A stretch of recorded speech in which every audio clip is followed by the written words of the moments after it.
Zoom gitu ya untuk tatap maya kita. Dan pagi ini rasanya sejuk gitu ya. Saya berharap teman-teman dimanapun berada hari ini juga kondisinya segar, sehat semuanya gitu ya, sehingga kita bisa berjalan dengan lancar.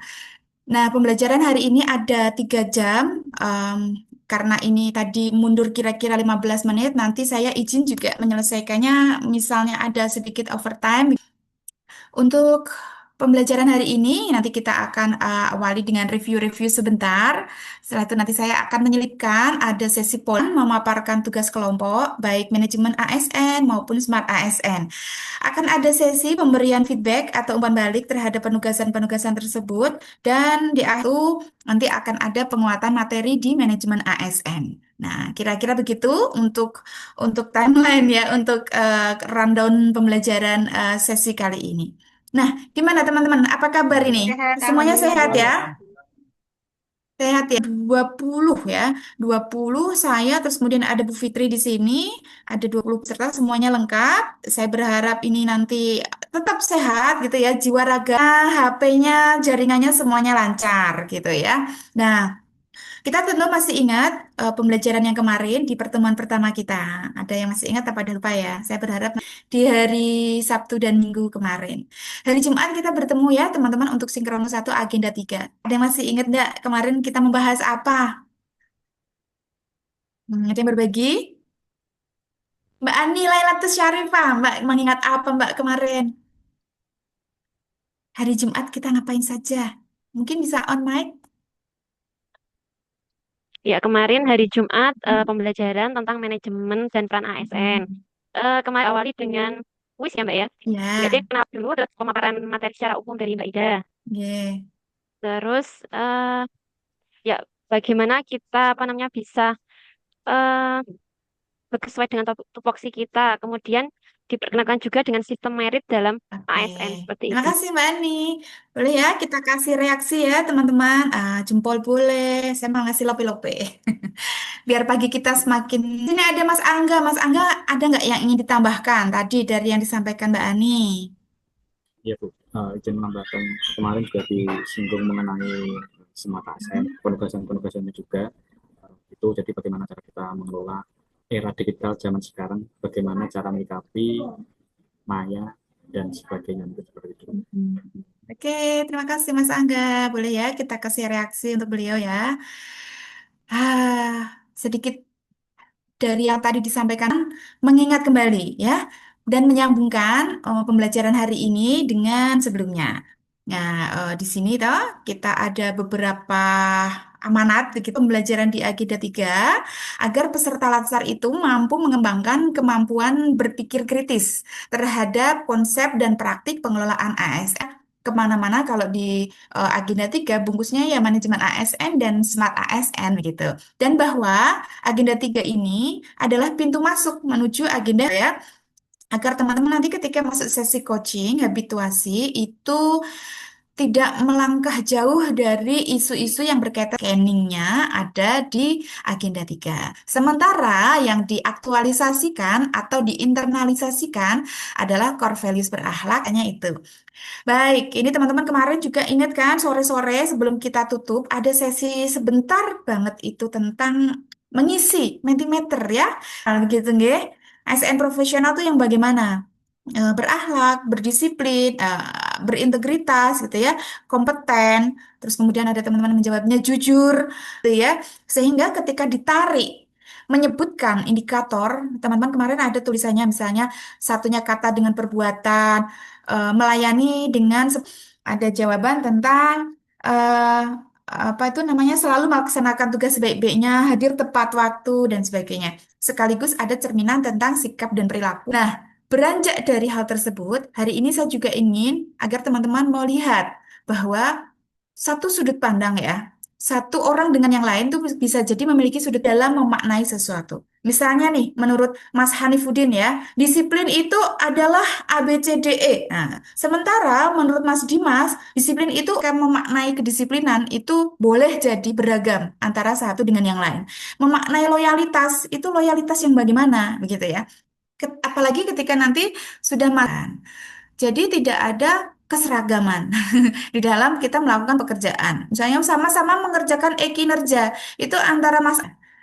Nah, ini aja masih usia-usia sama. Apalagi kalau nanti teman-teman kembali ke tempat kerja yang memiliki rentang usia dan generasi yang beragam. Generasi X, dan generasi yang lahir sekitar ya tahun 70-an lah boleh dibilang gitu. Dengan generasi Z, kelahiran tahun 97, 98, 99, 2000 tuh pasti memiliki gaya kerja yang berbeda. Apa ya, menggambarkan melalui pengisian polling gitu ya. Artinya polling ini adalah ingin melihat kecenderungan kita ke arah mana, bukan untuk mencermati mana sih yang benar, melihat kecenderungan saja. Teman-teman bisa bergabung di polling saya akan share screen dulu. Saya menggunakan poll everywhere, ini polling yang bergratis, saya aktifkan dulu. Bisa bergabung menggunakan, kan, dipastekan di meeting chat, saya tempel di meeting chat. Di sini juga saya tampilkan barcode agar bisa di-scan. Oke. Teman-teman, kalau sudah bergabung di polling ini, masuk ke dalam pertanyaan gitu ya. Pertanyaan itu nanti tolong disimpan dulu atau di-record. Klik tombol yang ada, beranjak ke yang berikutnya, ke soal berikutnya, klik next atau selanjutnya di pojok kanan atas. Monggo, sudah ada satu yang bergabung. Ada 6. Bisa lewat laptop, bisa lewat HP, silahkan. Mana saja yang menurut teman-teman nyaman. Sudah ada 13. Sudah separuh lebih yang bergabung. Hmm. Yang sudah bergabung bisa langsung menjawab pertanyaan dan next dan berikutnya begitu ya.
Sudah ada 3 survei yang selesai. Masih kita tunggu rekan-rekan yang lain.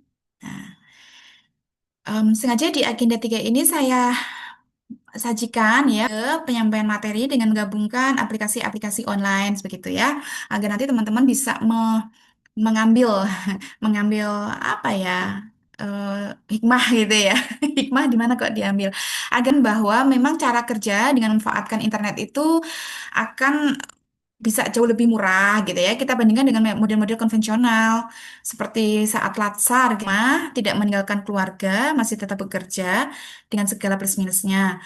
Berdiklat juga tidak perlu ini ngeprint dan fotokopi polling gitu ya, atau paperless, dan sekaligus lebih hemat biaya. Harapannya nanti ketika teman-teman menjadi ASN itu kalau bekerja, kalau ada opsi di mana kita bisa tidak menggunakan anggaran atau dengan semurah mungkin agar bisa diambil. Kalau ada opsi kita bisa bekerja secara kolaboratif tanpa harus bertemu, tanpa harus menghabiskan banyak waktu begitu ya. Nah, itu juga diambil opsi tersebut agar manajemen ASN itu digandingkan dengan Smart ASN. Ini ada 4 yang masih kita tunggu. Tampaknya tidak semuanya ikut ya, nggak masalah. Ada 19, 15 survei setelah selesai. Mm-mm. Kita masih menanti. Mungkin ada teman-teman kita yang ya pertanyaan-pertanyaannya agak dilematis, Bu. Saya antara ini dan ini condong semua. Nggak masalah ya. Nanti kecenderungan kita lebih ke arah mana. Karena memang tidak ada apa ya, tidak ada keseragaman begitu ya. Bahkan gitu, kalau teman-teman melihat, oh ASN tuh seragamnya ini, itu pasti tidak semuanya sama. Pas itu kan keniscayaan. Kita nggak bisa kok langsung menganggap sesuatu salah. Apalagi kalau konteksnya itu tidak diketahui. Sudah ada 17 survei yang selesai, masih ada dua underway. Nah, we'll wait. Kita akan tunggu.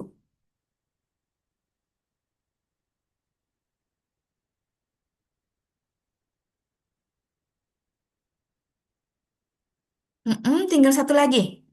Oke,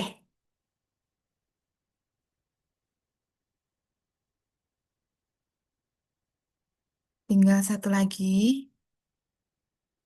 Satu lagi mungkin ada di pertanyaan-pertanyaan belakangan ya, teman-teman. Boleh kita intip-intip pertanyaan di awal ya. Nah, sudah selesai rupanya. Dari pertanyaan, ASN profesional itu lebih penting mana? Disiplin waktu kah atau disiplin hasil? Ini rupanya untuk jawaban lebih banyak ya yang memilih disiplin waktu.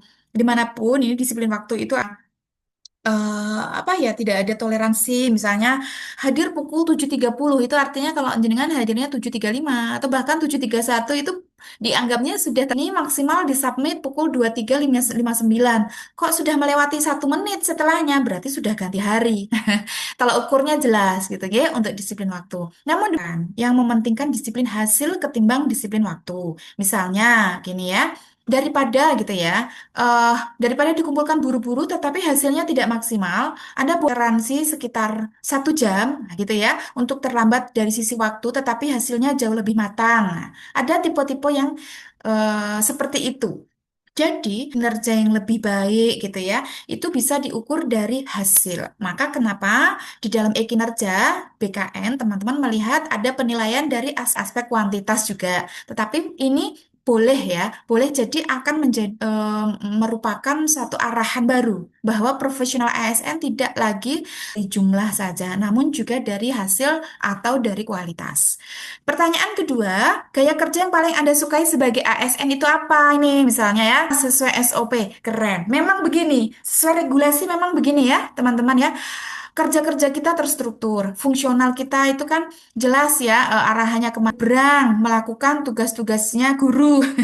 Yang guru juga tidak boleh menyeberangi peran-perannya begitu ya, menjadi seorang apa, misalnya penyuluh dan sebagainya. Saya Widya tugasnya bendahara dan sebagainya. Sesuai SOP, terstruktur. Yang memiliki tugas di unit eselon misalnya 3 atau unit eselon 4 tentu memiliki aturan-aturan kerja yang berbeda, yang terstruktur. Namun demikian, ada kondisi-kondisi tertentu, tipe kita mungkin terstruktur gitu ya. Namun, kadang-kadang menghadapi sesuatu di mana kita itu dituntut aktif dan fokus kepada hasil. Misalnya apa nih? Suatu hari nih, misalnya di sini ada teman kita yang menjadi penghulu gitu ya.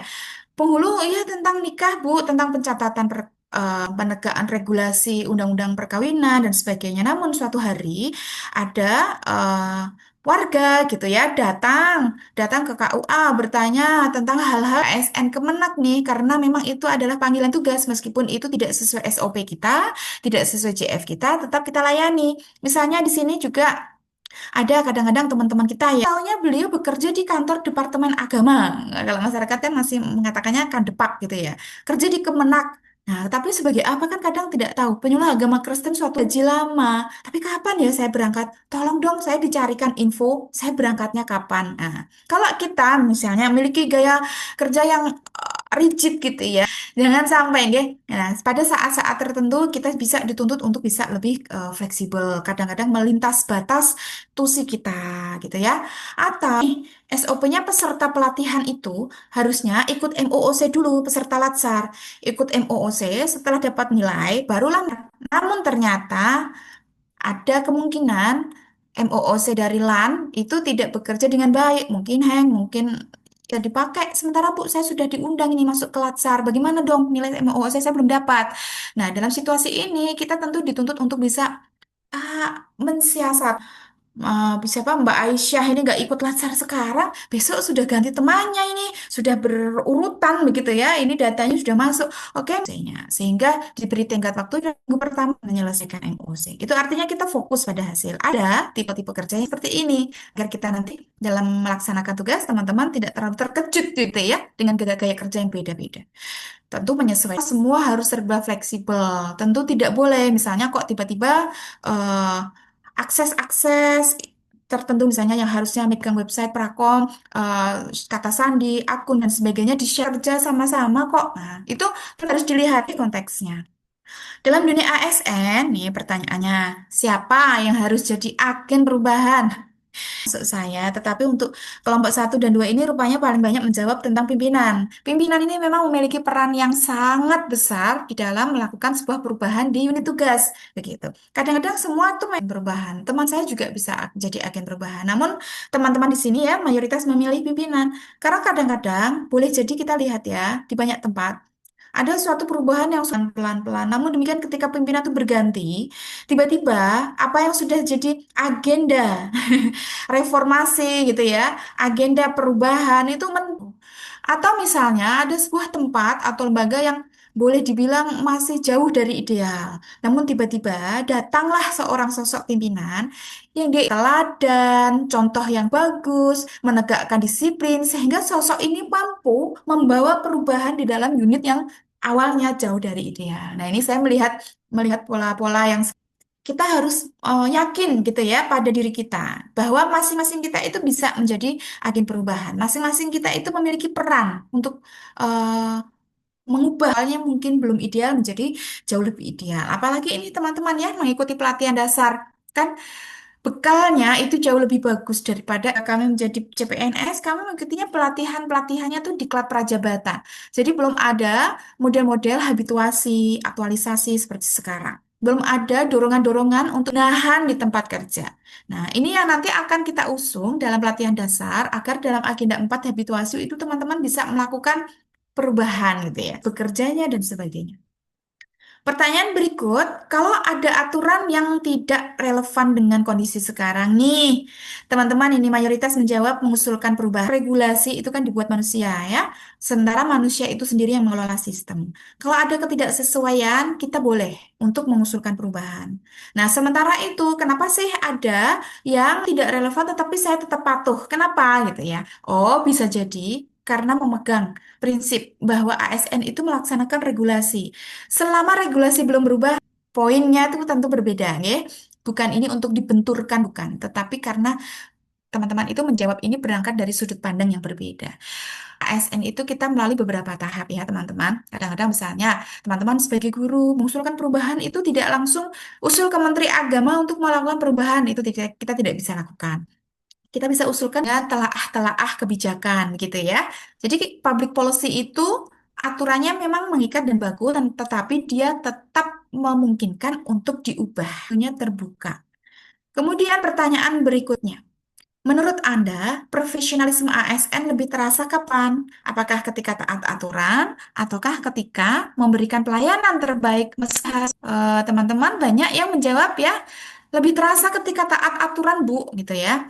Nah, ketika tidak rasional gitu ya, saya sebagai ASN, saya sebagai PNS tuh patuh dan loyal itu nomor satu. Ya, seperti itu. Namun ada sudut sudut pandang yang berbeda. Saya Bu, ketika memberikan di situ akan terasa saya lebih profesional loh. Ketika saya bisa mengadaptasi kondisi yang berbeda dan saya bisa tetap memberikan layanan. Nah, ini tidak untuk dibenturkan sekali beda gitu ya. Contoh misalnya, saya sebagai Widya Iswara mengampu pembelajaran. Teman-teman peserta pelatihan diminta untuk mengumpulkan tugas. Tugas malam ini dikumpulkan hari ke-11 pukul ya. Nah, tiba-tiba nih, pukul 11 malam ada yang WA saya. Bu, ini gimana laptop saya trouble? Saya akses lewat HP saya trouble, ini baru akan saya betulkan besok pagi dan sebagainya. Itu untuk akses BLC saya tidak bisa lewat HP, Bu. Ternyata ini saya ada persoalan bla bla bla dan sebagainya. Oke, mungkin kalau Anda mengumpulkannya besok ya Anda terlambat, itu akan mengurangi nilai gitu ya.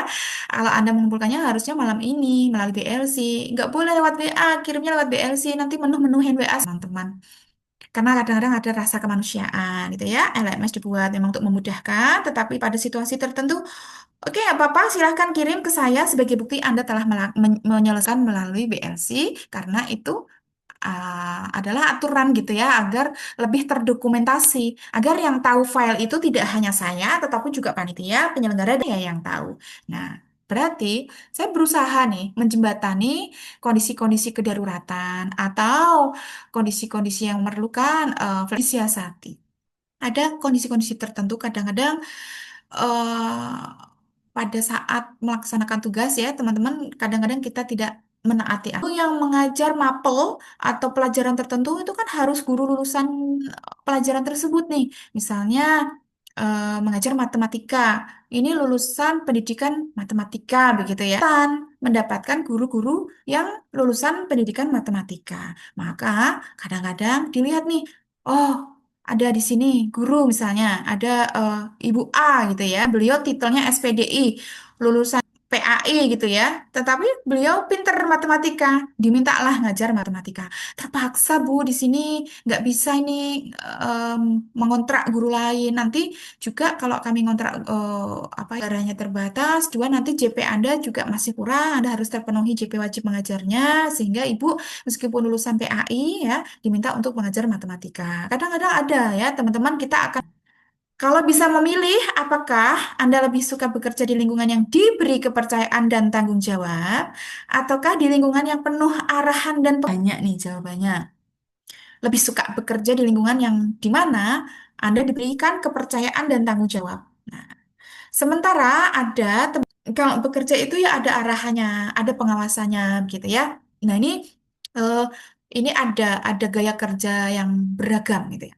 Misalnya ini saya kasih contoh nih, misalnya di sini teman-teman kan generasi-generasi Z gitu ya. Amanat, tolong dong buatkan surat undangan untuk rapat nanti sore. Surat undangan rapat nanti sore. Tolong ya nanti jam 9 suratnya saya tunggu di Sri Kandi, nanti mau segera diverifikasi. Begitu kata pimpinan ya. Buat surat diberi tanggung jawab pukul 9 mau diverifikasi. Langsung cari contoh.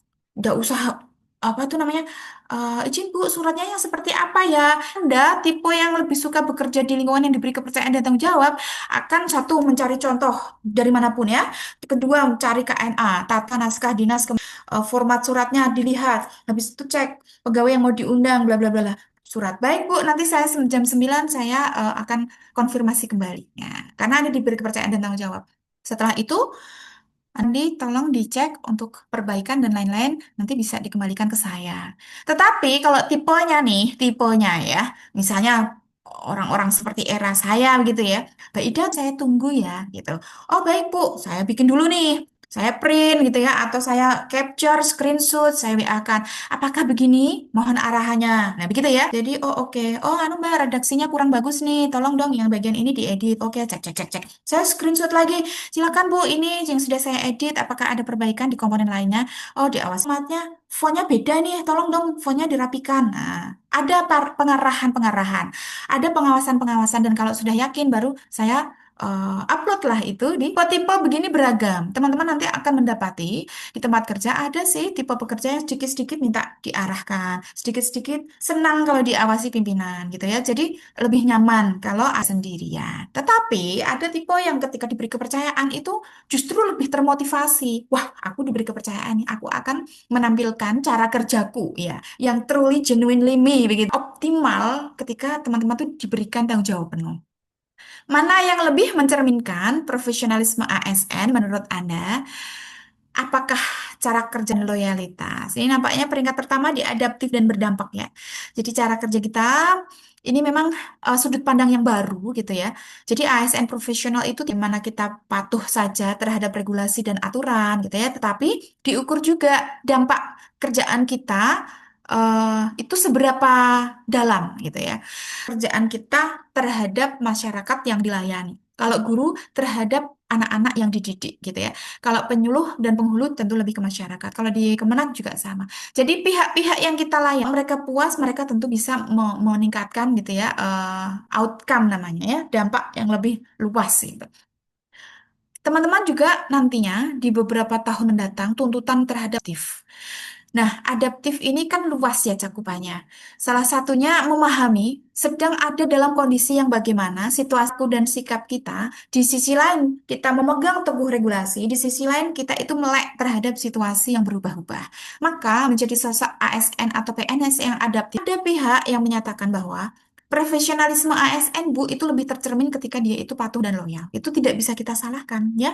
Karena dua hal ini memang dituntut dari seorang patuh dalam hal-hal yang taat regulasi, loyal terhadap pimpinan yang ketika bekerja itu tidak melenceng dari regulasi. Bukan patuh buta, bukan loyal buta, namun tentu kepakai aturan dan regulasi.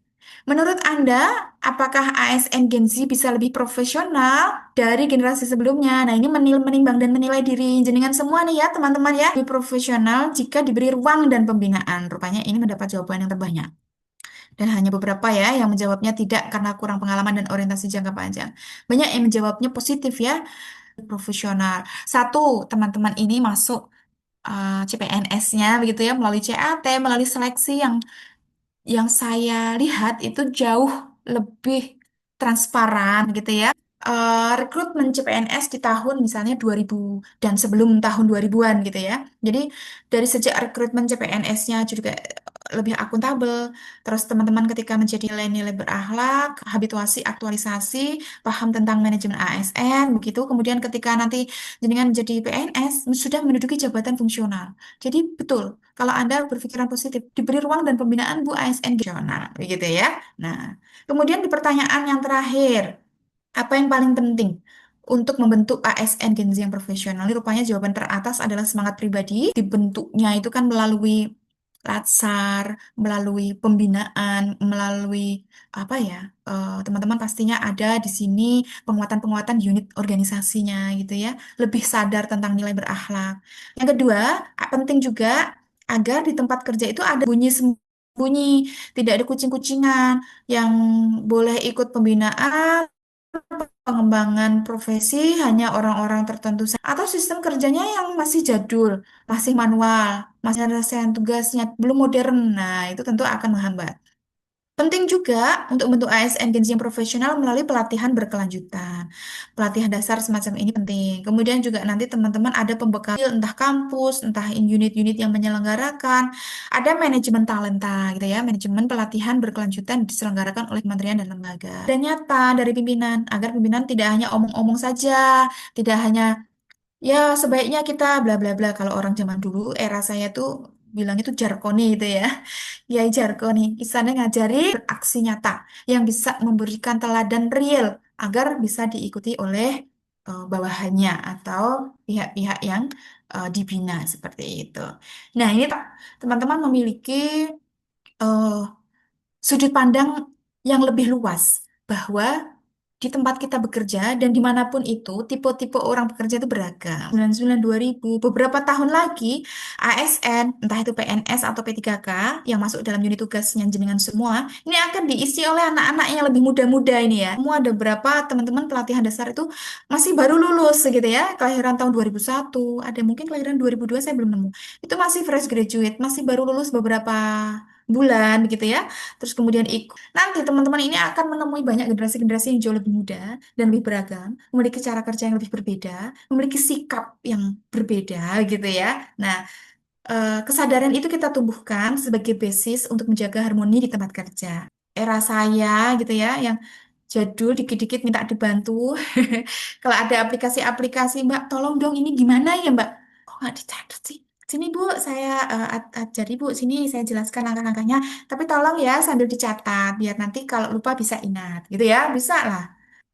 Wah, maneka warna banyak ragamnya nih ya. Nah, kemarin ya, teman-teman ketika di akhir sinkronis satu ada penugasan nggih, isu aktual di tempat kerjanya atau dimanapun yang berkaitan dengan satu manajemen ASN atau berkaitan dengan smart ASN. Deskripsikan isunya, ada misalnya di situ latar belakang dan sebagainya agar menjadi landasan bahwa isu yang diangkat bukan berdasarkan asumsi.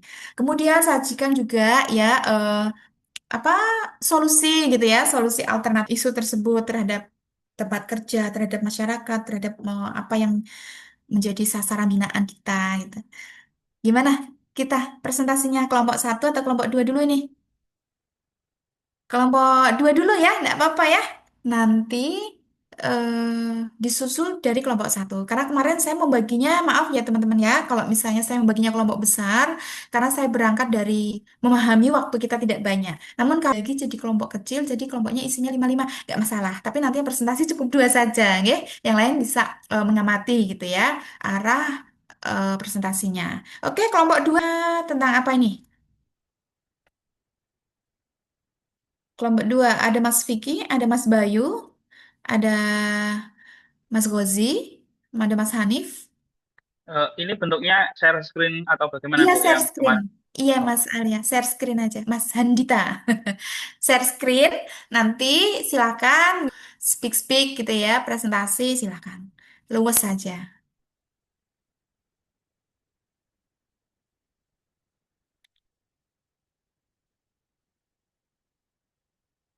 Yang share screen diupayakan yang jaringannya stabil ya. Atau kalau nanti misalnya teman-teman kok merasa jaringannya kurang stabil, kameranya bisa di-off-kan. Mm-mm. Izin saya screen Bu Ida. Jam, Mas.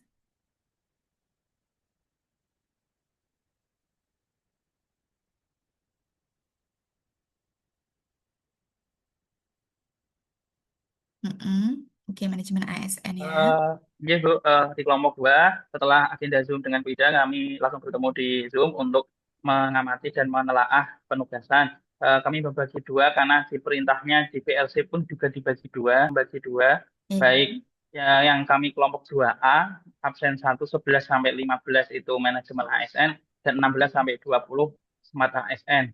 Seperti itu. Jadi di via Zoom setelah eh, kegiatan sinkronus, kami kemudian mengidentifikasi beberapa isu. Ini dimulai dari saya dulu, Bu. Kebetulan saya nomor 11, jadi isu yang saya temukan, karena memang saya belum lama di sini, adalah pertama adalah kesesuaian kualifikasi dan kompetensi guru dengan mata pelajaran yang diampu di masa 1 Banyumas. Nah, dari identifikasi isu tersebut, ada guru yang tidak sesuai ke kontrak yang sudah lama dan guru ASN yang baru. Hal ini salah satunya dikarenakan karena regulasi mapel yang tersedia dan dibukanya kelas kemudian ada program sehingga uh, adanya ketidaksesuaian seperti yang dijelaskan Bu Ida tadi bahwa ada ditemukan dinamika uh, kita belum bisa untuk merekrut guru karena regulasi kemudian karena hal-hal yang tidak mungkin tidak sesuai dengan diampu oleh guru yang sudah ada karena memiliki keahlian di bidang tersebut. Nah, profil dari data tersebut, dari profil data, satu adalah bernama Agung Praga di prakarya atau kewirausahaan. Jadi merupakan salah satu apel wajib yang harus ada di Hikman. Tapi karena guru di spesialisasi di bidang tersebut tidak ada, maka ditambahkan ke Pak Agung atau guru tersebut. Hal ini salah satunya dikarenakan memang juga terkendala mungkin adanya regulasi bahwa ketika menambahkan guru kontrak tersebut ada semacam tidak boleh masuk ke database guru karena tidak dibolehkannya untuk menambahkan guru kemudian ke sistem selematis simpatika atau MISGTK tenaga atau guru baru tersebut akan mengambil opsi tersebut seperti itu sehingga kami salah satunya mungkin apa namanya yang di solusi yang diadakan adalah dengan menambahkan salah satu jam tersebut adalah adanya guru BK juga yang mengampu mapel multimedia seperti itu. Kemudian dampaknya adalah terganggunya proses pembelajaran karena menurunkan kualitas pendidikan pendidikan. Memang terkadang akan menunjang sesuatu tersebut, tetapi terkadang pengalaman atau kompetensi seorang pun juga tidak kalah pentingnya. Jadi hal ini adalah salah satu dampak atau hal yang akan terdampak. Ketika kami mendapatkan regulasi seperti itu, maka kami tidak bisa terlalu fleksibel. Kemudian dari pihak guru juga mungkin terbebani karena harus mungkin belajar kemudian apa namanya hal-hal yang bersifat administratif dan non administratif yang harus disiapkan. Kemudian dari siswanya juga tidak mendapatkan mungkin seperti di kelas anak merupakan lulusan dari SMP Telkom atau SMP Multimedia yang ingin melanjutkan dengan aspirasi bahwa sekolah di mana sekolah negeri akan mendapatkan fasilitas yang atau guru yang sangat mumpuni seperti itu. Dan kemudian alternatif isu yang ditawarkan adalah melakukan mencari-cari untuk bagi guru bukan guru baru tetapi guru lama yang mau untuk mencabang atau guru tamu seperti itu dan itu sudah didapatkan tetapi tidak seluruh masalah tersebut sehingga masih diadakannya guru lain mapel tidak linear kemudian memberikan guru untuk melanjutkan jenjang pendidikan yang lebih tinggi atau mendapatkan kursus pendidikan di madrasah. Mungkin itu saja Bu Ida yang dari saya mengawali, mungkin bisa Ya, dilanjutkan atau diberikan isu yang kedua ya. tambah. Untuk Min 3 Demak, monggo. Ya, terima kasih sebelumnya atas waktunya Pak Handi dan Bu Ida. Ini yang isu kedua terjadi di satker saya yaitu di Min 3 Demak ya, kompetensi pada Min 3 Demak. Nah ini kebetulan terjadi ke saya sendiri ya. Nah, ini identifikasi isunya berdasarkan SK Pengangkatan CPNS 2024. Ini belum Edis. Namun karena ada salah satu kendala, karena ada salah satu guru di Metika Demak yang kemarin beberapa bulan lalu meninggal, akhirnya saya pada kenyataannya ditugaskan sebagai guru kelas pengganti beliau. Gitu. Sistem merit dan kedudukan serta peran ASN. Sedangkan mohon izin Pak Hadi, jangan di stop Ya. dulu. Ya.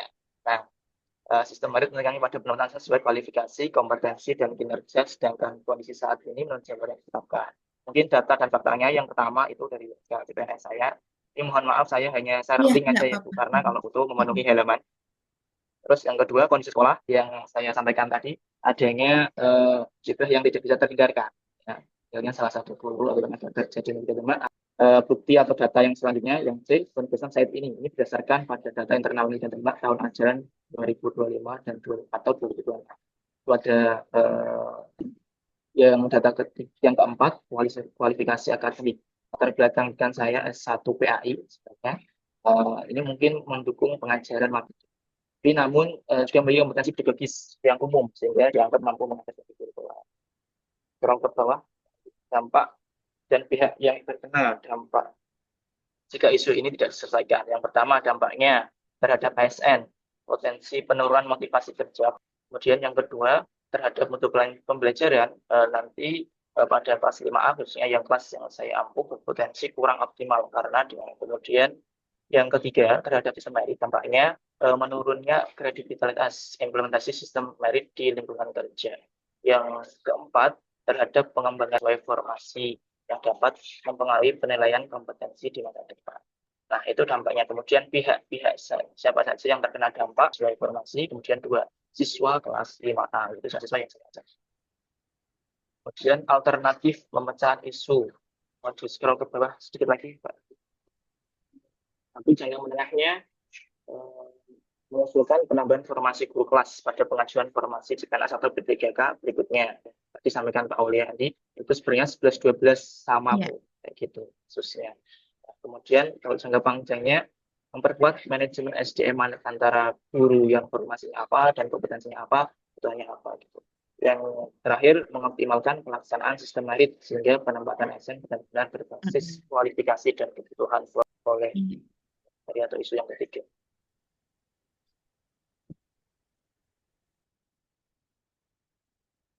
Di Baik, mana satu saya Bang? Mm-mm, Oke, mm-mm. saya ingin melanjutkan Iya, untuk masuk isu aja. yang ketiga. Oke, mohon izin, Bu. Untuk isu yang ketiga itu kurang lebihnya sama Bu dari teman saya Mas Diki, jumlah formasi guru dan distribusi pembagian tugas tambahan. Kalau saya lebih fokusnya ke tugas tambahannya Bu, yang memang ada satu guru yang memang dapat tugas tambahan yang banyak sekali Bu di SK tugasnya. Kemudian yang pertama mengenai ketidaksesuaian antara kebutuhan guru di masa satu Rembang dan pentingnya menyebabkan kelebihan guru di beberapa mata pelajaran seperti matematika, bahasa Jawa, dan olahraga. Dan ada kekurangan guru spesifik di mata pelajaran seni budaya dan TIK. Sehingga mata pelajaran seni budaya karena tidak ada gurunya saya satu angkatan informasi yang masuk juga tahun ini. Kemudian di mata pelajaran TIK hanya diampu oleh satu guru yang mana itu mengampu sebagai wali kelas, juga mengampu 10 kelas, ditambah nanti jabatan, kemudian nanti ada juga tupoksi lainnya, tugas tambahannya itu sebagai teknisi, sebagai tim percepatan prestasi, sebagai uh, tim IT dan pengamatan saya. Dan itu saya sendiri, Bu. Kemudian ada yang masalah antara usia guru yang senior dan guru muda itu terlalu timpang. Jadi memang rentang usia yang untuk guru, khususnya untuk guru-guru baru. Jadi yang terakhir itu di tahun 2019 kalau untuk yang Jabanas. Sehingga untuk regenerasi gurunya juga tidak terlalu baik. Kemudian tidak adanya lembaga pendidikan seperti sehingga menyebabkan banyak tugas tambahan pada guru mata pelajaran TIK. Kemudian datanya berdasarkan SK-nya Bu, SK tugas dan saya bagian tugas guru maupun tugas tambahan itu sudah saya lampirkan tapi dalam bentuk link, boleh ke bawah Mas Andi. Oke. Untuk bukti-buktinya saya lampirkan link aja ya Bu, karena memang Iya. banyak Iya. sekali. Tupoksinya nanti bisa ini jadi. Kemudian untuk dampaknya saya sendiri juga karena saya baru bekerja sebagai seorang guru sehingga saya perlu beradaptasi karena diberikan beban tambahan sehingga mungkin akan terjadi meskipun saya siap tapi mungkin guru merasa tidak termotivasi dan kurang optimal dalam penerapan pembelajaran terlebih dengan tugas tambahan yang berlebih dan yang ketiga siswanya tidak mendapatkan ilmu atau pengalaman maksimal. Kemudian pihak yang terkena dampak yang pertama adalah guru yang dengan tugas tambahan berlebih, baik itu saya maupun guru kimia, kemudian yang kedua siswa, dan yang ketiga tadi guru mata pelajaran lain yang mengangkat tupoksi menjadi guru mata pelajaran seni budaya. Kemudian untuk alternatif isu pemecahan masalahnya bisa diturunkan Mas Adi. Nah, yang pertama, mengevaluasi sistem penerimaan pegawai berdasarkan kebutuhan instansi terkait dengan memperhatikan kesediaan guru dibutuhkan instansi. Itu mungkin untuk ini ya, Bu. Itu di luar teman saya. Kemudian yang kedua, mengevaluasi sistem bagian beban tugas kerja dengan memperhatikan kompetensi guru. Yang ketiga, mengadakan forum terbuka terkait pemberian tugas tambahan, tugas tambahan secara berkala. Jadi untuk info saja Bu, jadi tahun kemarin itu guru TIK itu dihandle oleh 3 guru mapel yang berbeda Bu, 3 guru. Sedangkan semenjak saya masuk malah itu limpahkan ke saya semua Bu. Jadi menurut saya sih paling tidak ada satu guru yang menemani saya untuk membantu pekerjaan saya sendiri. Terutama di tugas tambahan kalau mengajar memang sudah bloksinya Ibu. Gitu. Itu dari bisa dilanjut untuk isu yang selanjutnya. Ya, terima kasih Mas Gosi. Ya, silakan. Satu lagi isu Ya, keempat. selanjutnya saya Ibu. Monggo Mas Bayu. Ya, selanjutnya terkait belum terwujudnya pelayanan untuk semua agama di Kawah Jepara. Untuk identifikasi isunya, Kawah Kenyapatan di Kabupaten Jepara hingga saat ini masih khusus untuk umat Islam aja. Sementara itu, secara nasional telah muncul wacana transformasi KUA sebagai pusat pelayanan keagamaan untuk seluruh agama, termasuk pencatatan administrasi keagamaan lintas agama. Terkait data dan fakta, dalam artikel Ombudsman Republik Indonesia Selasa 15/04/2025, untuk linknya ada di bawah gitu. Untuk link beritanya, Kementerian Agama sudah melakukan pemetaan layanan publik yang rencananya akan diberikan oleh KUA Kecamatan untuk semua agama. Di antaranya pendaftaran perkawinan, pencatatan, penerbitan surat rekomendasi, bimbingan pranita, layanan konsultasi keluarga kita Cukaya bagi yang beragama Buddha, keluarga Sakina, keluarga Kristiani, dan keluarga Bahagia Katolik. Layanan lainnya adalah penerbitan identitas rumah ibadah, surat rekomendasi bantuan rumah ibadah disampaikan oleh Kementerian Agama secara nasional. Di Kawah sendiri, khususnya Kawah Jepara itu belum melakukan satupun ya wacana tersebut. Jadi masih terkhusus untuk umat Islam. Nah, dampaknya apa? Islam saja, maka akan terjadi diskriminasi layanan berdasarkan agama. Nah, hal ini tentunya bertentangan dengan prinsip pelayanan publik yang inklusif dan non-diskriminatif 2009 tentang pelayanan publik. Selanjutnya, dampak yang kedua yaitu bahwa sebagai lembaga pemerintah di bawah Kementerian Agama akan dianggap tidak profesional dan tidak merata untuk semua agama yang diakui negara. Lalu, dampak yang ketiga yaitu ketika lembaga negara dianggap hanya melayani satu kelompok, dapat muncul sentimen eksklusivitas keagamaan. Nah, hal ini bisa memicu ketegangan antar umat negara tidak netral dalam urusan agama. Untuk pihak yang terkena dampak, tentunya adanya penurunan kepercayaan terhadap pemerintah karena sampai saat ini kalau Kecamatan Jepara bekerja, tapi untuk non belum misal kayak pembinaan keluarga, bimbingan pernikahan atau konsultasi masalah nikah agama yang lain itu tidak ada sama sekali. Yang kedua yaitu warga non Muslim akan merasa tidak diakui, tapi cukup banyak orang-orang yang beragama non Islam. Nah, untuk alternatif pemecahan isunya bagaimana? Yang pertama, bisa melakukan penambahan ruang layanan netral di KUA. Atau yang kedua, bisa disiapkan SDM tambahan jika dibutuhkan melalui koordinasi dengan Dirjen Dimas masing-masing agama. Atau untuk SDM yang Islam bisa dibeli pembelajaran terkait materi-materi lintas agama. Jadi sebagai sebagai pegawai Islam pun tetap bisa mengcover pelayanan-pelayanan atau masyarakat non-Islam yang membutuhkan bimbingan. Kan kurang lebihnya mohon maaf. Silakan dilanjut. Makasih Mas Bayu. Iya, isu kelima. Ya. Oke, baik, untuk isu kelima dengan saya, di Satgas saya, Bu Ida. Jadi, di tempat saya ada isu belum disahkannya organisasi dan tata kerja atau ortaker yang spesifik di Fakultas Kedokteran UIN Wali Songo. Untuk identifikasi isunya, jadi belum disahkannya ortaker pada ketidakjelasan struktur organisasi, pembagian tugas, dan wewenang antar unit. Hal ini menghambat pengambilan keputusan dan penataan SDM, serta pelaksanaan program kelembagaan secara efektif. Ketiadaan dasar hukum yang sah juga berisiko menyebabkan ketidaksesuaian dengan standar pengelolaan pendidikan kedokteran, sehingga percepatan pengesahan ortaker ini menjadi salah satu kebutuhan yang mendesak demi terciptanya tata kelola yang profesional. Yang pertama, status Fakultas Kedokteran di FK UIN Wali Songo ini karena merupakan unit baru, jadi baru didirikan berdasarkan SK Rektor pada tahun 2003 akhir 2004 awal. Meski telah berjalan sejauh ini, sampai saat ini masih proses pengembangan kelembagaan secara formal.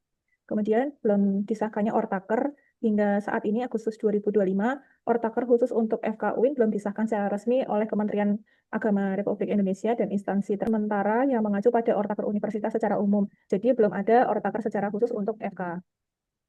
Kemudian berikutnya dampak dan pihak yang terkena dampak apabila isu ini tidak diselesaikan. Yang pertama dari yang dampaknya dulu. Jadi yang pertama dari ketidakjelasan struktur antar unit belum tertata secara formal. Kemudian koordinasi antar bagian juga menjadi tidak efektif. Kemudian lemahnya dasar hukum jabatan. Jabatan struktural seperti wakil dekan, kepala laboratorium, koordinator unit ini belum memiliki legitimasi resmi. Pengangkatan dan penempatan SDM yang ketiga, hambatan dalam pengambilan keputusan, karena tidak ada pijakan resmi untuk menetapkan kebijakan internal fakultas. Keputusan strategis rentan dipertanyakan secara legalitasnya. Kemudian yang keempat, keterbatasan dalam penataan dan pengembangan SDM, karena proses rekrutmen dan pengembangan karir dosen serta tenaga kependidikan belum berbasis sistem merit yang terstruktur. Kemudian terhambatnya akademik, kemudian kegiatan laboratorium, serta unit pendukung belum bisa didanai secara formal karena unit belum tercantum dalam Kortaker. Kemudian risiko ketidaksesuaian dan dengan standar pendidikan kedokteran, sulit memenuhi standar akreditasi nasional karena belum ada struktur organisasi yang sesuai dengan kebutuhan institusi kedokteran. Lalu keterlambatan pengembangan kelembagaan, pembentukan unit baru, dasar hukum pembentukannya. Kemudian pihak yang terdampaknya, yang pertama tentunya pimpinan fakultas, jadi dekan, wakil dekan, dan pejabat struktural kesulitan menjalankan tugas karena tidak memiliki landasan hukum yang sah, sehingga terbatas dalam mengambil kebijakan strategis dan menyusun dosen dan tenaga kependidikan atau teknik. Ini juga tidak memiliki kejelasan posisi, tugas, dan jalur karir yang resmi. Jadi berisiko mengalami ketidakadilan dalam penempatan atau beban kerja. Kemudian yang terdampak juga unit pendukung akademik, seperti laboratorium biotek, laboratorium kompetensi klinis, dan lain sebagainya. Karena tidak dapat dibentuk secara formal, karena belum diatur dalam struktur dan SDM pendukung. Kemudian dampak bagi universitas, kaitannya dengan rektorat dan lembaga penjamin mutu, ini akan menghadapi kesulitan dalam pelaporan kelembagaan dan akreditasi fakultas baru. Terus tanggung jawab administratif untuk alternatif pemecahan isunya, yang pertama koordinasi intensif dengan rektorat dan Kementerian Agama untuk melakukan audiensi berkala untuk mendorong percepatan proses legalisasi Ortaker administratif sesuai prosedur. Yang kedua, penetapan struktur organisasi sementara atau ad interim untuk menetapkan struktur kerja sementara berbasis SK Rektor atau SK Dekan agar kegiatan operasional menunggu Ortaker disahkan. Kemudian advokasi internal dan eksternal untuk menjalin komunikasi dengan pimpinan universitas dan stakeholder terkait pentingnya percepatan Ortaker untuk menjaga mutu pendidikan. Kemudian melibatkan forum-forum akademik. Terima kasih. Terima kasih Mbak Rahma, Mas Bayu, Mas Vicky, siapa tadi, Mas Andita, dan teman-teman yang lain ya. Dari kelompok 2 gitu ya. Ini terkait manajemen ASN yang telah ditelaah. Nah, keren sekali. Tadi saya mau memberikan reaksi balon biar kita menjulang tinggi ya. Tadi saya lihat identifikasi isunya sudah bagus. Masih belum optimalnya gitu ya. Masih belum proporsional pemberian tugas tambahan dengan jumlah guru gitu ya. Masih belum selarasnya guru pengampu dengan kualifikasi pendidikan. Masih belum terwujudnya layanan ke teman-teman ini ya. Misalnya tadi di FKUIN juga kelihatan belum optimal dan belum terbentuk begitu ya. Belum terwujud, belum ada. Nah, ini yang menjadi titik-titik intipan kita kaitannya dengan manajemen ASN. Lalu isu yang teman-teman saya lihat adalah refleksi di tempat kerjanya ya. Jadi ini real, ini konkret dirasakan oleh teman-teman. Kuat klaimnya, saya boleh bilang begitu. Kemudian ketika mengusulkan alternatif ya, alternatif pemecahan isu kan bahkan ada yang banyak gitu ya. Tetapi dari semua alternatif isu itu bagus semuanya. Nanti ketika teman-teman masuk ke dalam rancangan aktualisasi, yang akan kita intervensi adalah ya, yang realistis dengan kemampuan kita, dengan posisi kita sebagai CPNS, misalnya begitu ya. Contoh, tadi pada saat mismatch guru pengampu dengan kualifikasi keahlian.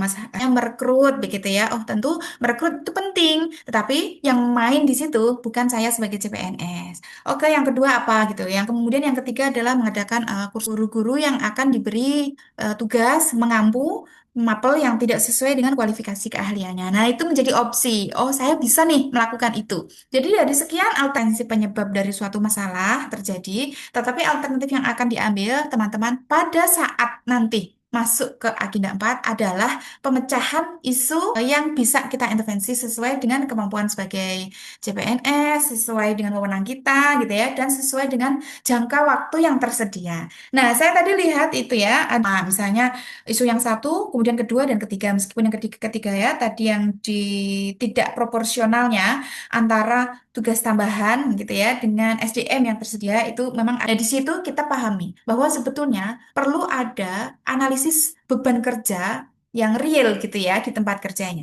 Ada 10 guru ini di sini. Beban kerjanya guru ini apa tuh? Jangan sampai misalnya di sini, ah Mas Vicky ini sudah guru baru, fresh graduate misalnya, pinter mapelnya Quran suka, berarti kan kompetensi pedagogisnya bagus ini ya. Terus kemudian beliau juga ahli IT, kemudian beliau juga hafid, jadi nanti bisa mengampu program-program apa ini? Ke Mas Vicky Aziz ini, gara-gara beliau dianggap kompeten di segala bidang. Nah, ini jangan sampai terjadi. Karena seakan-akan ini, wah keren nih, dia jadi wisata. Tadi kan di analisis dampak ya, jangka panjangnya tidak sehat nih. Guru merasa terbebani. Kemudian dia tidak memiliki waktu untuk mengembangkan kompetensi lebih baik lagi, dimanapun dia berada. Kok hanya bertumbuh pada satu dua SDM itu tidak sehat, gitu ya? Tidak ada delivery tugas ya, job desk-nya itu tidak jalan gitu. Sehingga yang tadi alternatif pemecahan isu yang disajikan bahwa harus ada rotasi dan sebagainya. Ini yang ada di teman-teman ya. Nah, pemecahan-pemecahan isu itu tadi ya, itu adalah hasil refleksi teman-teman. Bagaimana sih cara saya itu bisa perubahan. Nah, besok ketika teman-teman di agenda 4, nanti kan mulai ya agenda coaching agenda 1, 2, 3, besok mulai bimbingan rancangan aktualisasi. Teman-teman lebih mengerucut gitu ya, lebih mengerucut kepada pemecahan isu di kelompok 1. Saya harap kelompok 1 ini yang Smart ASN ya, atau mungkin ada sub kelompok yang membahas Smart ASN. Monggo dari kelompok 1. Apakah Mas Adi, apakah Mbak Mungkin Ani, mohon izin apakah menyampaikan Mas sebentar, Bu. Alfianto? Nggih. Yang kelompok Oh, apa namanya J, membahas Smart ASN J itu Mas kelompok Adi. 1B itu ada absen 6 sampai 10.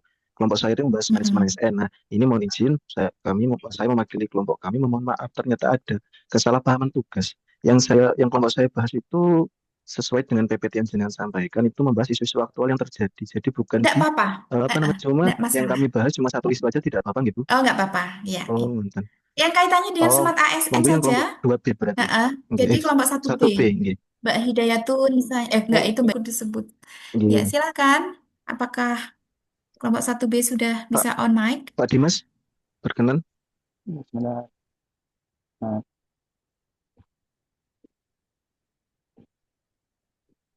teman-teman saya dibantu sharing untuk anak satu B. Iya, sepertinya jaringannya Mas Dimas agak terkendala. Nanti bisa sambil off cam. Teman-teman yang jaringannya bagus bisa membantu untuk share Cukup screen-nya. ya. Oh, Mas Dimas. Baik. Sudah, Baik, sudah. Bismillahirrahmanirrahim. Assalamualaikum warahmatullahi wabarakatuh. Terima kasih kepada Waalaikumsalam. Bu Ida yang telah memberikan kesempatan untuk kelompok kami bisa mempresentasikan. Sebenarnya Bu, kami punya beberapa isu yang sudah kami kumpulkan, namun yang akhir-akhir ini terjadi yaitu kaitannya dengan Provinsi Jatim diretas pada Maret 2023.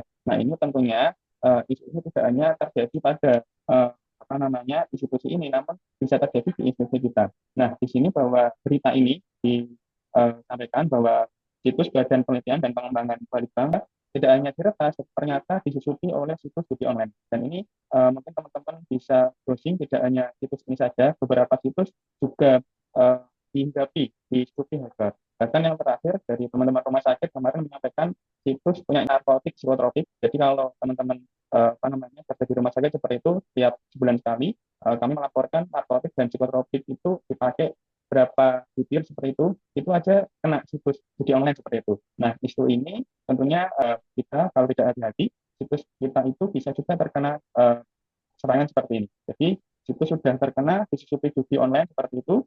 Nah, dari sini kita bisa memahami bahwa ternyata pelakunya adalah orang Indonesia sendiri yang dia bekerja sama. Nah, di sini sudah apa namanya sudah tertangkap seperti itu bahwa dia mempunyai keuntungan 10 juta bisa meretas situs balitbank.jatimprov.go.id. Nah, kemudian yang bersangkutan juga mengaku bahwa dia diberi sejak tahun 2022. Kemudian ternyata salah diselidiki bahwa dia tidak hanya meretas situs punyanya Balitbank Jatim, ternyata dia pernah juga meretas punyanya Bawaslu juga. Jadi dia tidak ada motif apa-apa, dia hanya ingin menyampaikan bahwa apa namanya isu atau pesan ini dituliskan bahwa zaman dulu korupsi adalah hal yang memorkan. Sekarang terdakwa Dendi ini juga pernah melakukan divaging, namanya mengubah tampilan web yang ada dengan yang dia inginkan. Ada pesan khusus yang disampaikan bahwa di sini yang bersangkutan ini didakwa apa namanya terkena pasal undang-undang UU ITE seperti itu. Kemudian aku Ya. Terus kemudian ini Mas dampaknya dan alternatif pemecahan isunya. aku Oh iya, lepas sendiri ya tadi ya. Nah, ini untuk data dan fakta yang relevan, ini kita lakukan analisis bahwa kejadiannya di Maret 2023 tujuannya adalah menaikkan rating website perjudian milik bos judi online. Nah, ini sebenarnya judul kemudian pinjol ini sangat meresah, banyak yang main ternyata Bu, seperti itu, bahwa kemudian ASN dari komunikasi dan digital itu juga ada yang bermain di situ, di berita juga ada. Nah, ini saling berkaitan seperti itu. Kemudian apa namanya, pihak-pihak yang dirugikan langsungnya adalah situs resmi Balitbank Jatim kehilangan fungsi normanya karena dialihkan ke situs judi online. Jadi dengan adanya digitalisasi ini, efek negatifnya itu juga ada kalau kita tidak hati-hati. Kemudian kerugian citra karena publik bisa mengira situs tersebut memang mempromosikan judi. Jadi kalau tidak hati-hati, masyarakat yang tidak tahu akhirnya coba-coba seperti itu. Kemudian kerugian teknis perlu biaya dan tenaga untuk memulihkan sistem, memperkuat keamanan juga terjadi di masyarakat atau pengguna situs. Nah, kerugian informasi warga yang mengakses situs untuk keperluan penelitian atau informasi resmi tidak bisa mendapatkan layanan yang dibutuhkan. Kemudian kerugian moral, masyarakat bisa terpapar konten ilegal, tujuan keamanan data, jika terjadi pencurian data pengguna atau penanaman malware, ini yang nantinya efek jangka panjangnya. Kemudian negara secara umum bahwa keamanan siber nasional terganggu, aksi ini menunjukkan celah keamanan pada infrastruktur digital pemerintah. Ya, jika tidak ditangani serius, bisa menjadi contoh bagi peretas lain untuk menyerang instansi pemerintah. Kemudian alternatif pemecahan isu ada dua yang kami ajukan, bahwa yang pertama adalah solusi prosedural atau manajemen dan SDM. Yang pertama tentunya audit keamanan berkala, yaitu dilakukan penetration test atau uji penetrasi minimal setahun sekali untuk mengetahui celah keamanan. Kemudian yang kedua, pelatihan pegawai IT pemerintah, tingkat kompetensi aktor dan respon insiden. Kemudian yang ketiga, ini penerapan SOP keamanan digital. SOP harus mencakup pengelolaan akun admin, password policy, dan prosedur pemulihan. Jadi benar tadi yang disampaikan Bu Ida bahwa harus sesuai dengan tupoksinya. Kadang-kadang akun itu ada apa yang dia menggunakan software bajakan seperti itu rentan terkena malware seperti itu. Yang terjadi biasanya seperti itu. Kemudian solusi hukum dan penegakan ini tidak tegas pelaku peretasan, penegakan hukum sesuai UU ITE, sebagian pihak di Kamboja perlu koordinasi lintas negara untuk memutus jaringan judi online. Kemudian peningkatan regulasi keamanan cyber pemerintah pusat daerah harus memiliki panduan keamanan cyber wajib untuk semua situs resmi. Itu juga. Terima kasih Mas Dimas. Ini Smart ASN ada di banyak banyak yang saya catat ya. Ini ada yang apa tadi kalau dikaitkan dengan literasi digital. Terus untuk isu yang lain, oh satu isu ya. Oke, saya akan membahas satu isu ini kaitannya dengan literasi digital. Literasi digital di sini tadi meskipun alternatif pemecahan isu, ternyata kelompoknya eh, Mas Dimas ini tadi ada arahan ke penguatan digital skill dan lain-lain. Penguatan IT gitu ya untuk pegawai. Nah, ini sebetulnya peretasan-peretasan situs pemerintah ini banyak terjadi. Termasuk kenapa sekarang teman-teman di sini pakai BLC ini ya, karena kolab jar lembaga administrasi.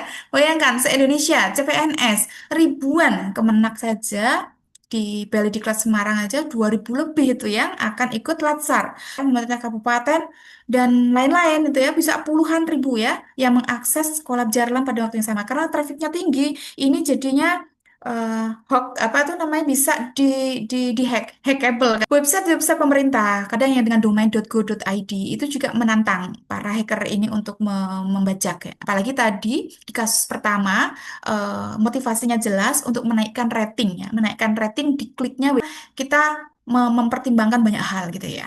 Pintu masuknya para hacker ini dari mana? Itu kan masih menjadi pertanyaan. Kalau kalau orang-orang seperti saya itu tidak paham. Saya tahunya pembelajaran peningkatan kapasitas aparatur begitu. Tetapi bagaimana sih menyiapkan ASN-ASN yang paham untuk mengamankan aset, apalagi di sini ada lembaga di dunia maya. Jadi kadang kalau teman-teman itu mengklaim, oh perwujudan lembaga saya dalam media sosial tidak, saya katakan tidak. Karena wujud lembaga di media online itu ada pada website tertentu yang disusun memang untuk lembaga, untuk unit begitu ya. Sedangkan media sosial itu ya untuk sarana bersosialisasi ini yang masih menjadi PR kita bersama.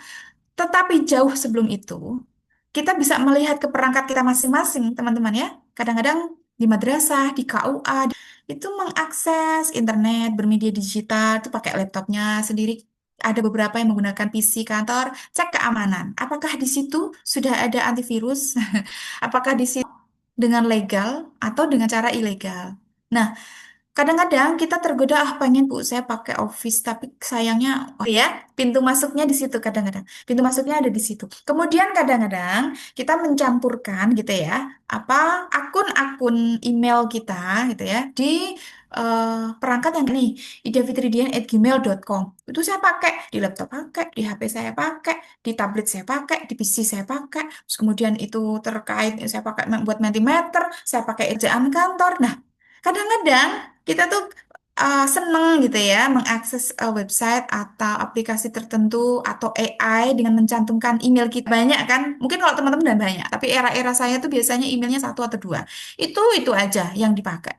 Ini untuk AI pakai email itu, untuk e-banking pakai email itu. Nah, rawan ini ya, dan kita bersama. Tetapi agar paham, tentu meningkatkan namanya digital skill. Nah, hal-hal yang kita bisa rujuk ya dari yang tadi Mas Dimas dan teman-teman sajikan untuk kasus Smart ASN ini, bahwa governance ini manajemen ASN-nya harus kuat. Termasuk tadi yang menjadi alternatif pemecahan solusi. Harus ada audit begitu ya, harus ada penjaminan mutu terhadap baik ansi di kita tidak pernah tahu gitu ya. Misalnya Mas Dimas ini ini kan apoteker ya. Misalnya beliau ini adalah prakom peranata komputer set, tetapi pada saat yang sama laptopnya juga digunakan untuk shopping online, juga digunakan untuk mengakses Gmail-Gmail gitu ya, yang gratis-gratis gitu, yang keamanannya sangat minim. Nah ini kan akan gandeng renteng kita lindungi. Ya itu. Oke, untuk Smart ASN ya. Nah ini teman-teman saya ingin kita berangkat dari situ. Sedangkan mungkin kalau misalnya rancangan aktualisasi, Bu, saya bisa mengambil titik dari mana gitu ya. Misalnya saya mau menguatkan Smart ASN. Ambil di modul ya, teman-teman. Misalnya dari literasi digital culture, kemudian juga ada digital ethic atau etika digital. Misalnya begini, eh masih banyaknya komunikasi yang kurang etis misalnya ya.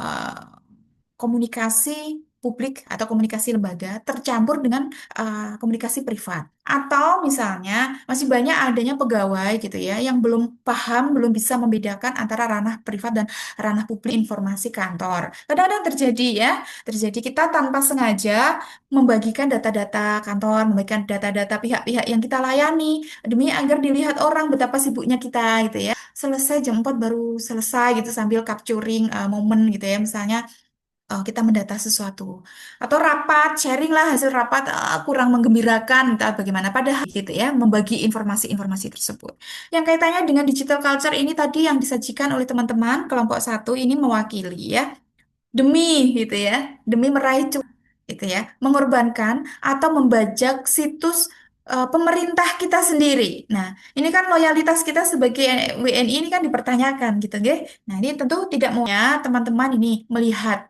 eh, implementasi penguatan literasi digital di lembaga masing-masing. Penyuluh agama mungkin akan banyak menelaah tentang digital skill, menelaah tentang digital safety juga bisa. Tapi dari titik mana kita bisa melakukan perubahan? Kita bisa memperbaiki kondisi ini melalui apa? Nah, itu ya. Jadi teman-teman sudah menelaahkan tentang manipulasi presensi melalui fake GPS nih. Nah, bagaimana kita bisa melakukan perubahan di tempat kerja kita yang bisa kita lakukan dari diri kita? Nah, itu yang nanti akan teman-teman bawa di rancangan. Teman-teman untuk melihat yang harus kita lakukan berikutnya apa gitu ya. Saya akan ngajak teman-teman untuk melihat LK. Ini lembar kerja yang terakhir jurnal ya, learning journal proses pembelajaran hari ini yang teman-teman lalui bersama saya dari pagi tadi jam 8 hingga ini pukul 10.15 atau lebih sedikit. Kemudian untuk LK5 lembar kerja dalam menetapkan core issue dan menyusun gagasan kreatif serta menuangkan dalam bentuk tahapan. Butuh waktu yang agak lama karena untuk menjelaskan ini butuh pemahaman bersama. Di LK3 yang teman-teman buat dan tadi sudah dipaparkan, saya tidak membatasi harus karena sifatnya umum. Boleh seperti yang tadi disajikan oleh kelompok sebelumnya mengenai hal-hal yang betul-betul terjadi di unitnya, atau boleh mengambil isu di luar. Di LK3, kita beralih ke LK5, yang mana ini adalah melihat isu yang terjadi di tempat kerja kita. Jadi teman-teman diminta nanti 5 isu. 5 isu misalnya tadi, oh isu pertama adalah tidak proporsionalnya tugas tambahan dengan jumlah guru di madrasah bla bla bla. Dan untuk siswa berbasis digital. Yang ketiga, belum adanya SOP penerimaan murid baru di madrasah bla bla bla. Yang keempat, sekian ya. Kemarin kita mengidentifikasi 5 isu. Namun, 5 isu pesan saya ya, ini yang menjadi mandat di agenda 3 adalah yang berkaitan dengan manajemen ASN atau smart ASN atau kedua-duanya. Bisa, bisa. Nanti akan kelihatan. Kemudian 5 isu ini nanti kan skornya gitu ya. Kelihatan nih 3 skor tertinggi yang akan dianalisis menggunakan USG. Yang ditulis di kolom ini di tabel persis melalui analisis USG. 3 isu identifikasinya aja. Kemudian nanti 1 isu yang diangkat yang memiliki skor tertinggi dari USG diletakkan di kolom setelah. Setelah itu di sini penyebab isunya apa? Nah, penyebab isunya nadamen, method, milieu, sama apa tadi yang satunya, M yang satunya. Nah, itu dilihat penyebab isunya. Bu, apakah harus menggunakan analisis fishbowl? Tetapi alat analisis yang digunakan untuk mencari penyebab, begitu ya. Kan banyak tuh alat analisis yang banyak itu, tapi yang digunakan untuk mencari sebab akibat, gitu ya. Akan diminta teman-teman merumuskan gagasan pemecahan isu satu saja. Teman-teman kan pasti punya nih, seperti tadi sebelumnya, ada alternatif pemecahan isu satu 2 3 tuh.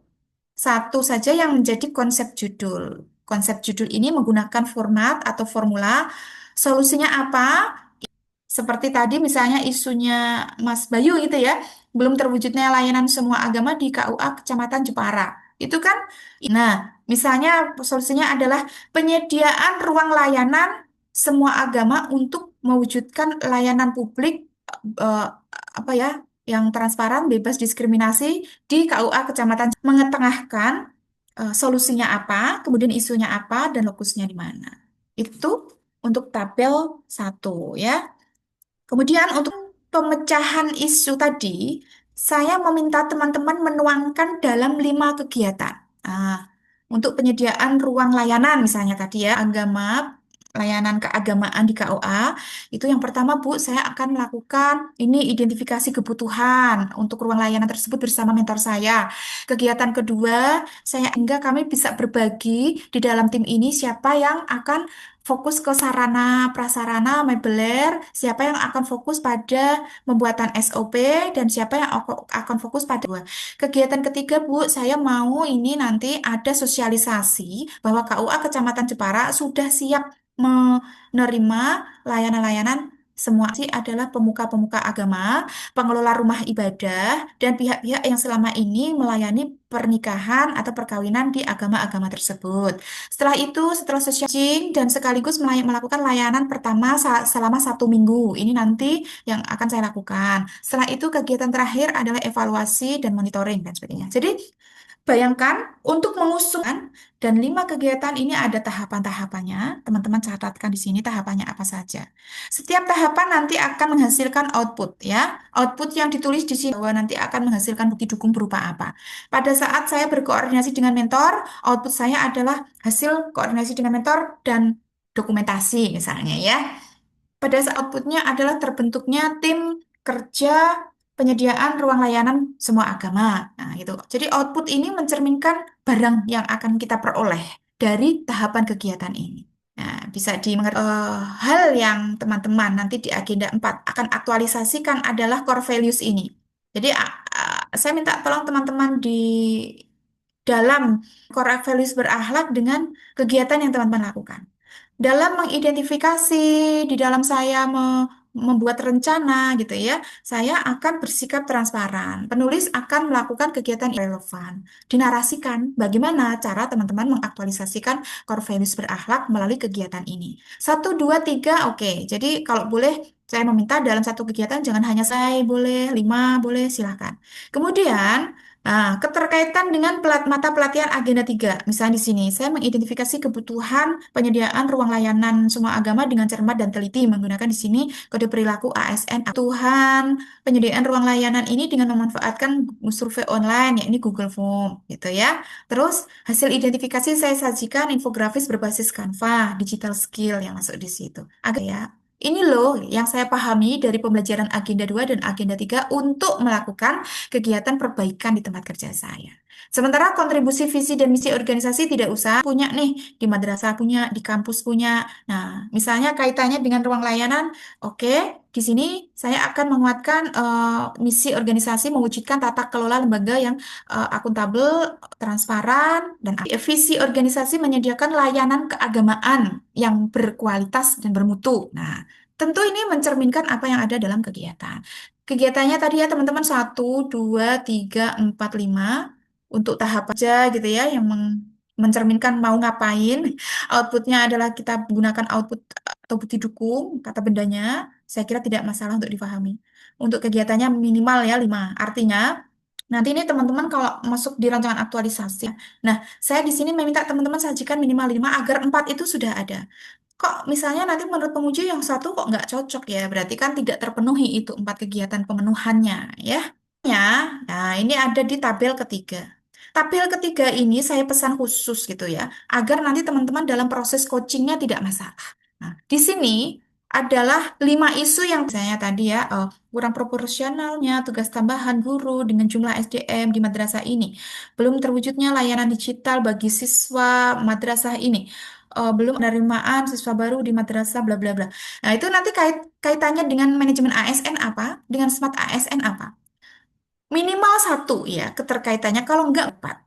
Misalnya tadi kurang proporsionalnya pemberian tugas tambahan, kan ini berarti manajemen ASN ini tentang pengelolaan jabatan, tentang belum adanya analisis beban kerja atau sudah ada di dalam memberikan tugas tambahan. Nah, ini kaitannya manajemen ASN. Nah, misalnya tadi belum adanya layanan digital pembelajaran bagi siswa kelas 6-3 Demak, misalnya pelayanan gitu ya. Ada juga kaitannya dengan smart ASN. Jika dikaitkan dengan smart ASN, isu ini berkaitan dengan digital skill karena guru belum mampu menunjukkan penguasaan media pembelajaran digital atau aktivitas interaktif berbasis digital. Begitu. Gitu ya, teman-teman saya minta untuk bisa pahami. Agar isu yang kita telaah di sini ini mencerminkan manajemen ASN maupun smart ASN. Nanti narasinya di sini. Ini teman-teman, karena dapat materi ini pagi, saya harap ini bisa segera bisa menyelesaikan ya, bisa menyelesaikan ini pukul 23.59 ya. 23.59 atau kalau lebih cepat lebih baik. Kalau bisa selesai jam 9 nanti bisa tidur nyenyak gitu ya. Di sebelumnya. Dan besok di sinkronus ketiga, besok pagi ya, kita akan bertemu kembali. Saya akan mengambil beberapa sampel dari analisis teman-teman untuk dipresentasi kelompok 1, 2, sekaligus 3 dan 4. Jadi besok kita akan di kelompok besar berbasis kelas untuk sinkronus yang ketiga. Nah, tuh. Sebelum saya lanjutkan dengan penguatan materi manajemen ASN, ada yang ingin bertanya? Bu izin bertanya, Bu Ida. Ini Mas, Berarti tugas yang harus dilaksanakan 4 ya Bu, sama satu yang sebelumnya berupa apa video. namanya? Mm-mm. Aku dan instansiku. Jadi aku instansiku, learning journal, kemudian yang tadi berupa tabel Tiga yang 2 format. format Mm-mm. itu ya. 3 tabel. Iya. Oh, 3 Tiga format. tabel Mas ya. Yang pertama tadi identitas, kemudian tusinya, kemudian analisis satu core issue, kemudian gagasan pemecahan. Tabel kedua adalah gagasan pemecahan tadi Oh, diturunkan dalam kegiatan-kegiatan. 5 kegiatan gitu ya. Tabel ketiga isu, 5 isu yang di awal sudah diidentifikasi dengan agenda 3. Apakah masuk manajemen ASN atau smart ASN? Sebetulnya tugasnya untuk jurnal sama LK5 ini. Kalau yang LK2, yang video itu kemarin saya jelaskan maksimal dikumpulkannya hari ke-12 gitu. Jadi sebetulnya masih ada waktu sampai besok untuk 2. Tetapi 2 ini adalah tugas individu semuanya. Oke? Apakah boleh Bu, nanti saya mengerjakan tugas individu ini bersama berdiskusi bersama teman-teman? Silahkan. Caranya adalah cerminan isu-isu yang terjadi di tempat tugas kita. Begitu? Bisa difahami deh? iya Bu, bisa. Iya, Alhamdulillah. iya, iya. Oke. Kalau sudah oke, tidak ada persoalan gitu ya. Saya ingin lanjutkan untuk penguatan di ASN-nya. Tentu teman-teman, dari kemarin kita ada sesi kuis dan sebagainya gitu ya. Acuan dalam manajemen ASN kita adalah Undang-Undang ASN terbaru nomor 20 tahun 2023 kali. Ada 14 bab, 77 pasal. Dan pokok perubahan dari undang-undang sebelumnya nomor 5 tahun 2014 adalah keenam hal ini. Kesamaan manajemen PNS dan P3K. Ada yang sekali persamaannya makin ke sini makin mirip gitu ya. Kemudian yang kedua, penguatan pengawasan sistem merit. Jadi sistem merit yang awalnya disosialisasikan itu penguatan pengawasannya. Terus yang ketiga adalah mengenai penetapan kebutuhan PNS dan P3K. Ini lebih advance lagi dari ASN sebelumnya, undang-undang sebelumnya. Yang keempat, penataan tenaga honorer. Dan yang keenam, digitalisasi manajemen ASN, termasuk di dalamnya adalah transformasi komponen manajemen ASN.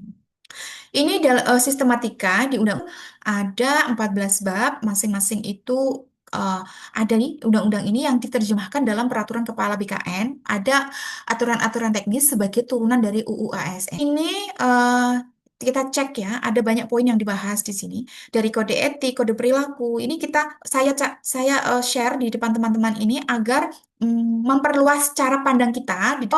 Tentang kode etik, kode perilaku saja, tetapi Undang-Undang ASN ini membahas di dalamnya mengenai perencanaan kebutuhan. Oh, bukan hanya tentang hak dan kewajiban, tentang pengelolaan kinerja. Bukan hanya tentang mengorganisasi profesi ASN saja, tetapi di sini juga ada pengembangan talenta dan pengembangan karir. Di tabel ketiga, sumber isu manajemen ASN, cari gitu ya. Dia masuk di mana sih? Oh, isu ini tadi Bu mengenai apa Bu? Mengenai masih kurangnya ASN di Man 1 Banyumas dalam pelaporan e-kinerja melalui ASN Digital BKN. Ini kaitannya dengan pengelolaan kinerja. Terus yang kedua mengenai kewajiban pegawai ASN. Itu kan? Jadi teman-teman ini ada cakupan-cakupan di manajemen ASN sesuai undang-undang yang terbaru. Oke, asas manajemen ASN ini kita ada 13 ya, teman-teman ya. Manajemen ASN di Indonesia itu jelas yang pertama ada asas profesionalitas.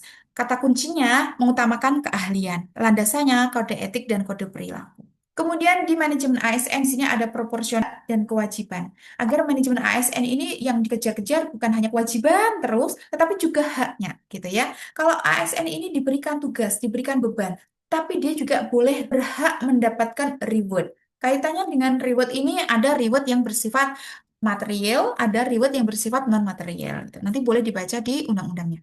Akses manajemen ASN ini saat ini sudah terpadu secara nasional melalui satu aplikasi di website ASN Digital. Teman-teman pastinya sudah punya akun semua, nanti bisa mengelola e-kinerja dari situ. Sekaligus nanti teman-teman misalnya mau mengajukan gimana Mbak? Kenapa Bu Isti? Teman-teman bisa mengajukan izin belajar digital. Teman-teman bisa sistem informasi ASN-nya ada terpadu secara nasional. Kemudian azas pendelegasian bahwa manajemen ASN ini tidak RB saja, tidak, tetapi ada pendelegasian ke BKN untuk urusan teknis. Kemudian Menpan RB dan Lembaga Administrasi Negara ini juga mendelegasikan praktik-praktik manajemen ASN, sekjen ya. Kita punya biro kepegawaian khusus gitu. Kemudian di masing-masing eselon 1 di Kementerian Agama itu juga memiliki bagian kepegawaiannya atau pengelola kepegawaiannya. Ada satu desk khusus yang mengelola SDM, aparatur. Di Kemenak Kabupaten Kota juga ada, di kampus juga ada. Kemudian di madrasah juga ada. Nah, ini semuanya mengacu ke BKN. Semua kementerian lembaga ngurus ini semuanya ke Menpan RB tidak, tetapi didelegasikan. Sehingga apabila ada hal-hal yang kaitannya dengan perubahan, dengan aturan ini bisa dibicarakan di internal kementerian, begitu ya. Kemudian asas berikutnya adalah netralitas. Saya kira tidak ada masalah. ASN ini ya, setiap pegawai ini tidak berpihak ya, tidak berpihak dari pengaruh manapun, tidak memihak pada kepentingan lain di luar kepentingan bangsa dan negara. Asasnya itu. Dan yang ketujuh, jawaban kepada publik sesuai dengan ketentuan peraturan perundang-undangan, akuntabel, bisa dipertanggungjawabkan, bisa dicek ini secara publik transparan. Asas pengelolaan yang berikutnya adalah efektivitas dan efisiensi ya, agar tujuan organisasi itu tercapai dengan biaya yang minim, dengan waktu yang lebih pendek gitu ya. Itu sebabnya sekarang banyak regulasi-regulasi yang kaitannya dengan manajemen ASN, misalnya kenaikan pangkat, kenaikan jabatan misalnya. Ada perubahan-perubahan regulasi yang memotong jalur-jalur birokrasi yang awalnya rumit sekarang menjadi lebih sederhana karena mengusung asas efektivitas dan efisiensi. Penyelenggaraan manajemen ASN ini terbuka untuk publik. Tidak ada aturan yang disembunyikan. Tidak ada aturan yang hanya boleh dibahas di ruang-ruang tertutup. Regulasi ini sifatnya terbuka. Manajemen ASN, aturan ke-10, asas non-diskriminatif. Tidak boleh ini ya, dalam manajemen ASN terus membedakan latar belakang suku, ras, warna kulit, dan sebagainya. Ini kan teman-teman ya, di Kemenak ini sekarang kita, waduh, sudah semakin. Ini kemarin kita mendapati ada seorang guru guru TIK gitu ya, beragama Kristen atau Katolik mengajar di madrasah. Ada dosen gitu ya, dosen bahasa Inggris tinggi agama Buddha gitu ya. Ada apa ya? Ada sudah semakin mengecilnya sekat-sekat di lintas batas gitu ya. Asal ini institusinya, maka pembedaan latar belakang suku, pembedaan agama itu tidak atau jangan sampai terjadi. Atau misalnya gini nih, ada 5 orang pegawai, sudah saatnya tapi aduh ini waktunya pendek nih, saya hanya bisa mengusulkan 3 orang. Jenengan yang masih single, nggak usah buru-buru lah naik pangkat. Kan masih single nih, temennya yang ini udah berkeluarga nih saya dulukan ya. Nah, itu tidak, jangan sampai menghalangi seseorang mendapatkan hak-hak layanan-layanan dalam manajemen ASN. Terus kemudian ini ada asas persatuan dan kesatuan. Tentu ya, fungsi ASN kan persetaraan, baik itu apa namanya, pemberian hak yang sama, kesempatan yang sama, karena fungsi dan peran sebagai pegawai ASN ini juga sama. Demikian juga ada asas kesejahteraan. Ya, mengabdi terus, kerja terus, diminta untuk menjalankan kewajiban terus, tapi di sini ada asas kesejahteraan. Jadi kapan teman-teman ini sebagai ASN mendapatkan kenaikan gaji, jangan kinerja. Kemudian bagaimana teman-teman agar mendapatkan tunjangan jabatan gitu ya. Tentu yang fungsional-fungsional ini akan diberikan tunjangan yang sesuainya ya, jabatan fungsional yang diimban. Itu untuk ASN baik PNS maupun P3K sesungguhnya ada eh, tugas, fungsi, dan peran yang beririsan. Yang karena PNS itu berakhirnya masa jabatan karena BUP gitu ya, kalau semuanya lancar. Sementara P3K kalau perjanjian kerjanya sudah selesai nih. Di ASN kita ini, saya ingin kita ada di mana? Oh, kita tuh ada di sini ya teman-teman. Jabatan-jabatan teman-teman tuh ada di jabatan manajerial baik di fungsional maupun di pelaksana ini ya. Iya, teman-teman adalah calon guru ahli muda gitu ya, atau calon penyuluh ahli pertama, calon penghulu ahli muda, calon peranata komputer ahli pertama, calon teman-teman yang menduduki jabatan calon fungsional. Ya, kata kuncinya teman-teman melaksanakan pekerjaan itu sesuai dengan keahlian atau keterampilan tertentu sesuai jenjang. Di sini jabatannya non manajerial, tetapi sebagai pelaksana. Ini artinya pelaksanaan tugasnya rutin dan sederhana, belum sampai diminta ahli atau terampil dalam bidang tertentu. Sementara atasan-atasan kita, mereka adalah yang menduduki jabatan manajerial. Misalnya nih, kepala JPT pengawas ya, atau di jabatan manajerial pengawas. Kepala Subbagian Tata Usaha Kemenak Kota misalnya, itu ada di sini. Administrator ini yang di atasnya, misalnya Kepala Kantor Kementerian Agama, kemudian apa? Kepala Bidang itu ada di sini. Dan di atasnya ada JPT Pratama, Madya Utama. Nah, PNS maupun P3K memiliki hak ya, ini pegawai ASN nih, memiliki hak dan memiliki kewajiban. Saya kira ini bisa dibaca sendiri. Nah, secara kelembagaan tadi saya sempat sampaikan bagaimana sih perannya Kemenpan RB, Lembaga Administrasi Negara BKN gitu ya. Kalau sifatnya strategis, mayor begitu ya, sama mengendalikan kebijakan manajemen ASN. Sementara kalau BKN ini lebih ke penetapan kebijakan teknis gitu ya. Kalau LAN ini menyiapkan SDM-nya untuk ASN yang ada itu terlatih agar mereka itu bisa berfungsi. Ya, pembekalannya itu di lembaga administrasi negara. Nah, meritokrasi bila dibaca nanti ada di Undang-Undang ASN-nya. Oke. Saya berharap akan banyak membaca dan menelaah di bagian pengembangan talenta, pengembangan karir, pengembangan kompetensi gitu ya. Karena kita jangan terlena, sudah terbebani oleh pekerjaan, sehingga maka sekarang makin banyak ini forum-forum pengembangan kompetensi, baik itu melalui webinar, seminar, BIMTEK, pelatihan, dan sebagainya. Ini sudah pukul 10.31, saya overtime-nya banyak sekali. Saya kira tidak banyak yang bisa saya sajikan dalam pertemuan sinkronus karena waktunya juga boleh dibilang hanya 3 JP gitu, tetapi pembelajaran asinkronus ini sangat luas. Harap semuanya lancar, semuanya sehat gitu ya. Tugas-tugas kita terselesaikan dengan baik. Besok kita bertemu kembali pukul 8 eh, di Zoom ini juga gitu. Saya akhiru salah ucap menyinggung perasaan teman-teman. Saya mohon maaf yang setulus-tulusnya.